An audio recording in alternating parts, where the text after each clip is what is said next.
Hello.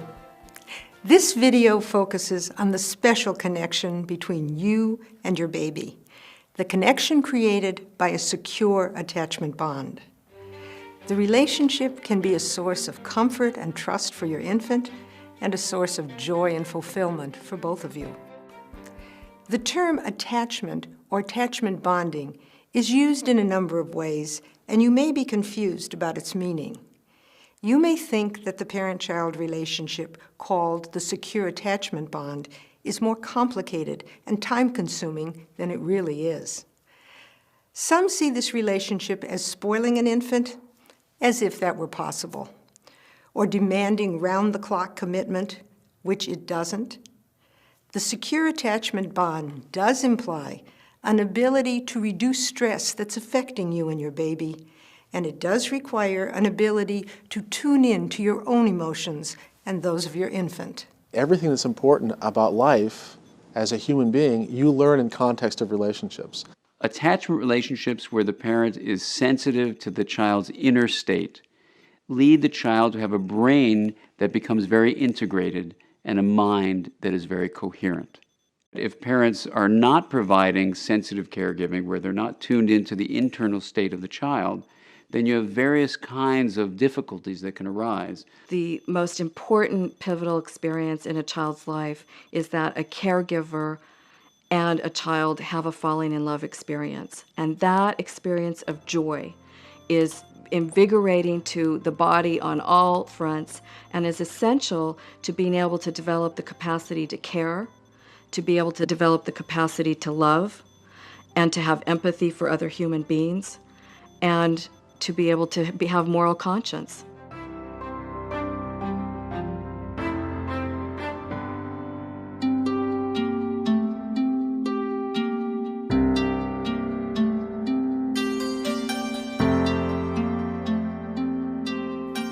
The falling in love experience that initiates secure attachment engages both you and your baby. This process is essentially nonverbal. That's noise. Yeah, no. You want to smile? No? Okay, back to that, back to that, back to that. Okay. When you coo, speaking softly and lovingly, your infant understands the meaning of your words by the expression on your face, the tone of your voice, and the touch you impart. Right there. I'm not going anywhere. I'm going to get dressed. I'm going to get ready to go running. At first, this two-way communication expresses mostly interest and curiosity.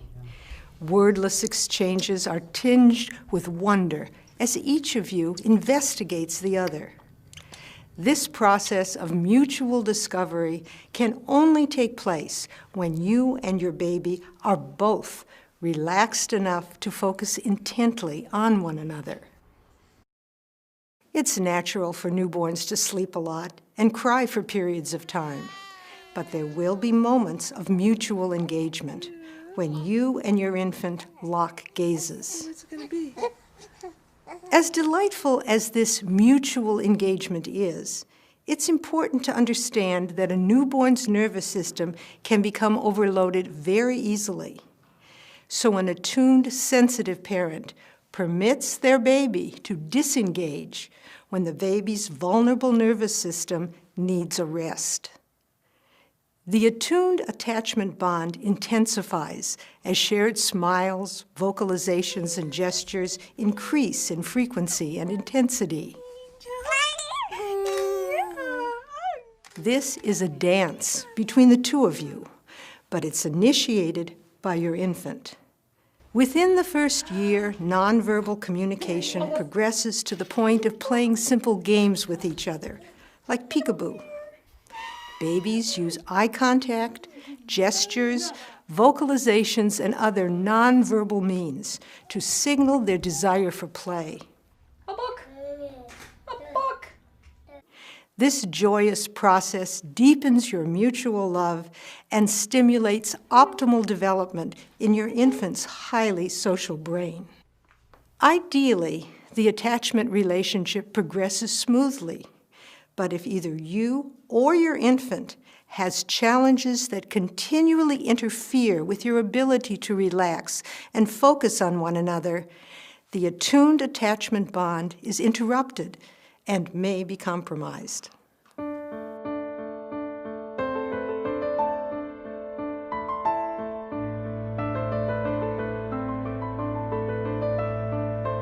If the brainstem, for whatever reason, has some insult during development, it could be alcohol exposure in utero, it could be cigarette smoking, it could be prenatal exposure to drug, or it could be significant distress in the caregiver. For whatever reason, if the brainstem is poorly organized and overreactive and dysynchronous, the baby's born, and very often they will have what we call a state regulation problem.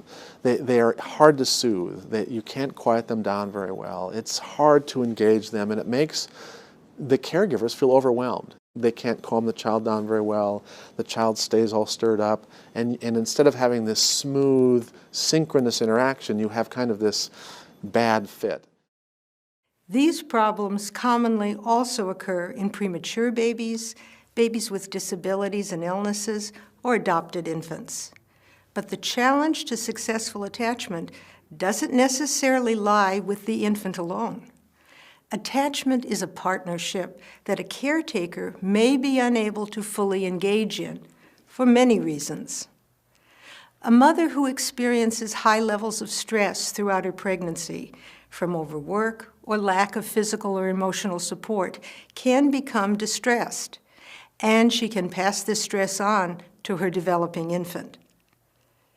Mothers who are sick, depressed, fearful, or traumatized will often be unable to remain calm and focused enough to successfully observe or communicate with their babies. Fortunately, there are great opportunities for overcoming the limitations parent or child may bring to the relationship. Distressed parents can learn how to calm themselves and remain self-aware. All parents can find the means for creating a secure attachment relationship, even with an infant whose nervous system has been compromised.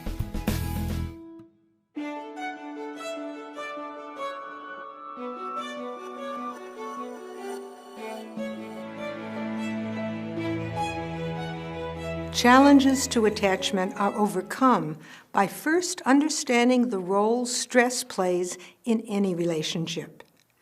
Uncontrolled stress limits your ability to remain calm and focused. It can shut down your awareness or block your infant's ability to feel safe.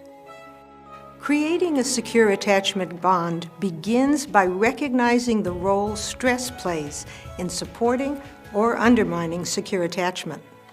Though the internal experiences are identical, stress is expressed in at least 3 different ways: agitated and obviously upset, tense and hyper-alert, or shut down and withdrawn. Listen to how Dr. Connie Lillis describes the process of trying to figure out infant upset, a process that she refers to as learning to be a stress detective. These difficult behaviors are really stress responses, and it's up to us to figure out what is causing these stress responses. And there's several different pathways that they can show us that they're distressed. The first stress response is a hypersensitive, hyperreactive stress response. And these infants cry a lot, are inconsolable. When they become toddlers, they may go into rapid temper tantrums and be very volatile. A second stress response are infants who are hypervigilant. These infants will have very wide eyes and will be very vigilantly looking, and you can see that there's an anxiety in their muscle tone and in how they carry themselves, and that they're scanning the environment. A third stress response would be very shut down and tuned out. These children, again, may be misunderstood as a good, easy baby.